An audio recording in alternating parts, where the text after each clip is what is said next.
নমস্কার বন্ধুরা, বনশ্রীস kitchen and blogs থেকে সবাইকে স্বাগত জানাই। আবারও চলে এসেছি একটি নতুন রেসিপি নিয়ে। আজ করে দেখাবো লাউ পাতায় মসুর ডালের পাতুরি। আমাদের মা ঠাকুমারা এই রেসিপিটি হামেশাই তৈরি করতেন, আর এখনও কিন্তু ঘরে ঘরে তৈরি হয়। আর এই রেসিপিটি কিভাবে খুব সহজে আমি বানাই সেটাই আজকে তোমাদের সাথে শেয়ার করব।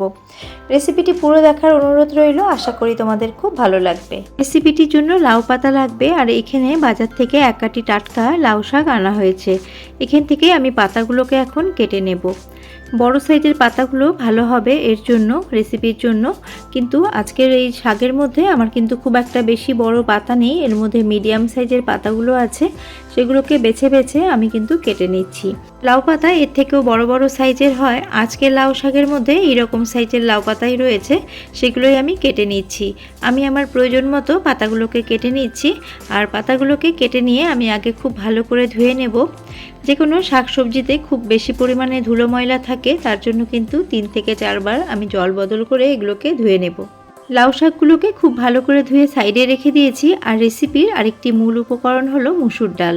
এখানে আমি চায়ের কাপে মেপে 1 কাপ মসুর ডাল নিয়ে নিয়েছি। মসুর ডালটাকে খুব ভালো করে প্রথমে ধুয়ে নিয়েছিলাম, তারপরে 1 থেকে 1.5 ঘন্টা মতো জল দিয়ে ভিজিয়ে রেখেছিলাম। আর মসুর ডাল কিন্তু ভিজতে বেশি সময় লাগে না, 1 ঘন্টায় কিন্তু ভালো করে ভিজে যায়। এবার ডালগুলোকে পেস্ট করে নেব।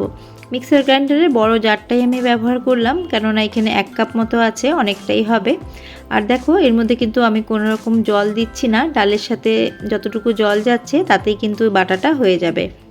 আর দেখো, সবশেষে বাদবাকি জলটাকে আমি ছেঁকে ফেলে আমি ডালটাকে নিয়ে নিলাম। এবার এর মধ্যে আমি দিয়ে দেব কাঁচা লঙ্কা। ঝালের পরিমাণ তোমরা তোমাদের টেস্ট অনুযায়ী দিও। আমি পরে কাঁচা লঙ্কা দিব, তাও আমি এই পেস্টের মধ্যেও একটা কাঁচা লঙ্কাকে এইভাবে কেটে দিয়ে দিলাম। আর এই লঙ্কাটা খুব ঝাল, তার জন্য একটাই আমি ব্যবহার করলাম। আর এবার এটাকে আমি পেস্ট করে নিয়েছি। পেস্টটা কিন্তু খুব একটা মিহি আমি করিনি, একটুখানি দরদরা করেছি।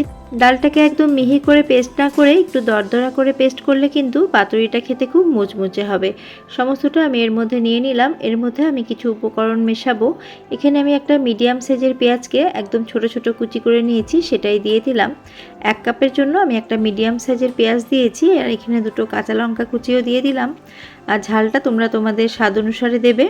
আর এখানে 2টো বড় সাইজের রসুনের কোয়াকেও আমি কুচি করে নিয়েছি, দিয়ে দিলাম।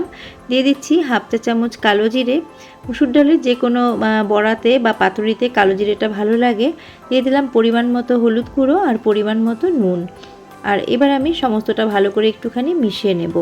ডালের পরিমাণ হিসেবে সমস্ত কিছু তোমরা উপকরণ নিয়ে নেবে। আমার মনে হচ্ছে আর একটু হলুদ গুঁড়ো লাগবে, তার জন্য আর একটু হলুদ গুঁড়ো দিয়ে আমি সমস্তটা ভালো করে মিশিয়ে নিচ্ছি। চামচ দিয়ে মিশিয়ে আমার ঠিক পোষালো না, আমি হাতটাকে পরিষ্কার করে নিয়ে হাত দিয়ে ভালো করে সমস্তটা মিশিয়ে নিলাম। দেখো, এই রকম হবে এই ব্যাটারটা, না খুব বেশি ঘন না খুব বেশি পাতলা। আর এবার এটাকে সাইডে রেখে আমি চলে যাচ্ছি নেক্সট স্টেপে। আমি ইন্ডাকশানের মধ্যে কড়ার মধ্যে সামান্য জল দিয়ে দিয়েছি, জলটা ফুটতে শুরু করেছে, তার মধ্যে 1/2 চা চামচ নুন দিয়ে আমি পাতাগুলোকে এর মধ্যে দিয়ে দিচ্ছি। পাতাগুলোকে কিন্তু আমি আগেই ধুয়ে নিয়েছিলাম। আর পাতাগুলো এর মধ্যে কিন্তু সেদ্ধ করব না, পাতাগুলো গরম জলের মধ্যে এপিট ওপিট করেই আমি তুলে নেব। দেখো, সমস্ত পাতা আমি একের ওপর এক এইভাবে দিয়ে দিচ্ছি। ইন্ডাকশানটা আমি এখনও বন্ধ করিনি, সমস্ত পাতা দেওয়া হয়ে গেলে ইন্ডাকশানটাকে আমি অফ করে দেব। অফ করে দিয়ে পাতাগুলোকে আমি আরেক সাইডে উল্টে দেব। দেখো, পাতাগুলোকে আমি আরেক সাইডে উল্টে দিয়েছি। এবার এক এক করে পাতাগুলোকে আমি নামিয়ে নেব। ইন্ডাকশানটা কিন্তু এখন বন্ধ করে দিয়েছি। আর পাতাগুলোকে এইভাবেই তোমরা একটা একটা করেও তোমরা এর মধ্যে গরম জলের মধ্যে ডুবিয়ে নিতে পারো, বা এইভাবেও তোমরা করে নিতে পারো, তোমরা তোমাদের সুবিধে মতো করে নেবে। পাতাগুলোকে একটা স্টেনারের সাইডে এইভাবে আমি রেখে দিয়েছি, যাতে জলটা ঝরে যায়।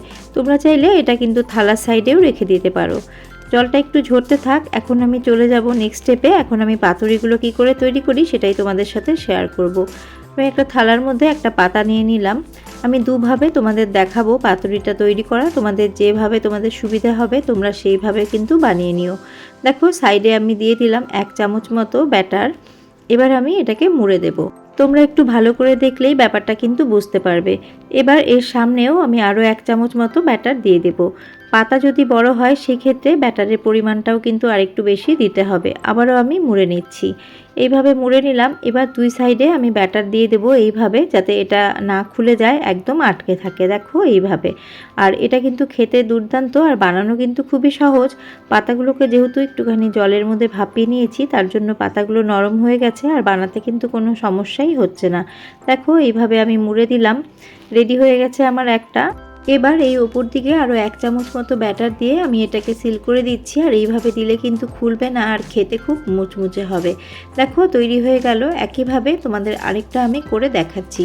আরেক রকমভাবে তোমরা কিভাবে করবে সেটাও আমি দেখাচ্ছি। এই মধ্যেখানটায় দিয়ে দেবে ব্যাটার দিয়ে দুই ধার দিয়ে তোমরা মুড়ে দেবে। এখানে পাতাটা যেহেতু মিডিয়াম সাইজের, সেই পরিমাণ হিসেবে ব্যাটার দিলাম। দেখো এইভাবে মুড়ে দেবে। আর এবার উপরের সাইডটাতেও ওইভাবে দিয়ে দেবে, আর এই সাইডেও ওইভাবে দিয়ে দেবে, দিয়ে তোমরা মুড়ে দেবে। এইভাবে করতে পারো, বা আমি আগে যেরকম দেখালাম তোমরা সেইভাবেও করে নিতে পারো। এবার ওপর দিকে আরও 1 চামচ মতো ব্যাটার দিয়ে এটাকে সিল করে দেব। এইভাবে আমি সমস্ত পাতুরিগুলো তৈরি করে তোমাদের কাছে ফিরে আসছি। দেখো আমি এখানে 5টা পাতুরি তৈরি করে নিয়েছি। এবার এগুলোকে ভাজার পালা। এবার এই পাতুরিগুলো ভাজার জন্য আমি গ্যাসের মধ্যে কড়া বসিয়ে অলরেডি সর্ষের তেল গরম করে নিয়েছি। আমি সর্ষের তেল দিয়ে পাতুরিগুলো ভাজছি, এতে আমার বেশি ভালো লাগে। তোমরা চাইলে কিন্তু রিফাইন্ড অয়েলেও ভেজে নিতে পারো। আমি একদম ডিপ ফ্রাই করব না, শ্যালো ফ্রাই করব, সেই হিসেব করে এখানে তেল দিয়েছি। এবার পাতুরিগুলোকে একে একে আমি কড়ার মধ্যে দিয়ে দিচ্ছি।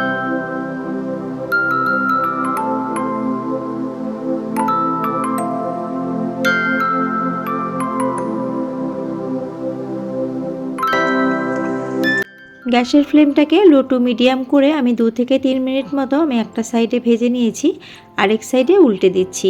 বন্ধুরা তোমরা চাইলে ঢাকা দিয়েও পাতুরিগুলোকে ভেজে নিতে পারো। আমি কিন্তু এইভাবে খোলা রেখেই পাতুরিগুলোকে ভেজে নেব। পাতুরিগুলোকে একটু সময় ধরে লো ফ্লেমে উল্টে পাল্টে একটু লাল লাল করে ভেজে নিলে কিন্তু খেতে খুব ভালো লাগবে। দেখো পাতুরিগুলো কিন্তু খুব ভালো করে ভাজা হয়েছে। আর যে দুই ধারটা আছে, দুই ধারটাও আমি এইভাবে একটুখানি ভেজে নিচ্ছি। যেহেতু এখানে আমি কম তেলে পাতুরিগুলো ভাজছি, তার জন্য ধারগুলোকে কিন্তু আমি একটুখানি ভালো করে ভেজে নিচ্ছি, যাতে ধারটা কাঁচা না রয়ে যায়। তোমরাও কিন্তু অল্প তেলে ভাজলে এইভাবে ধারগুলোকে একটুখানি ভালো করে ভেজে নেবে। দেখো বন্ধুরা উল্টে পাল্টে পাতুরিগুলোকে লাল লাল করে ভেজে নিয়েছি। এবার তেলটাকে ঝরিয়ে নিয়ে তুলে নিচ্ছি। বন্ধুরা পাতুরিগুলো দেখতে যেমন সুন্দর হয়েছে, খেতে কিন্তু অসাধারণ হয়েছে। এবার অল্প একটু তেল এর মধ্যে বেঁচে ছিল, তার মধ্যে আরেকটুখানি সর্ষের তেল গরম করে একইভাবে আমি বাদবাকি পাতুরিগুলোকেও লাল লাল করে ভেজে নিয়েছি। দেখো আমার এই পাতুরি দুটো ভাজা হয়ে গেছে। এবার এগুলোকে আমি তুলে নিয়ে তোমাদের পরিবেশন করে দেখাচ্ছি। আমার চ্যানেলে লাউ শাকের আরও অনেক রেসিপি আছে, তোমরা চাইলে সেগুলোও দেখে নিতে পারো। আর আমার পুরনো বন্ধু যারা আমাকে সবসময় সাপোর্ট করছো, তোমাদের জন্য অনেক অনেক ভালোবাসা। আর নতুন বন্ধু যারা আমার চ্যানেল ভিজিট করেছো, আমার ভিডিওগুলো যদি ভালো লেগে থাকে তাহলে আমার চ্যানেলটিকে সাবস্ক্রাইব করার অনুরোধ রইল। আর মনে করে পাশে থাকা বেল আইকনটির অল প্রেস করে দিলে আমার নিত্য নতুন ভিডিওর আপডেট সবচেয়ে আগে তোমরা পেয়ে যাবে। 1 থালা গরম ভাত এই একটা পাতুরি দিয়েই কিন্তু বন্ধুরা খাওয়া হয়ে যাবে। সাথে যদি থাকে একটা কাঁচা লঙ্কা বা একটা শুকনো লঙ্কা ভাজা। রেসিপিটি তোমাদের কেমন লাগলো কমেন্ট করে জানিও। আবারও হাজির হয়ে যাব অন্য কোনো রেসিপি বা ব্লগ নিয়ে। নমস্কার।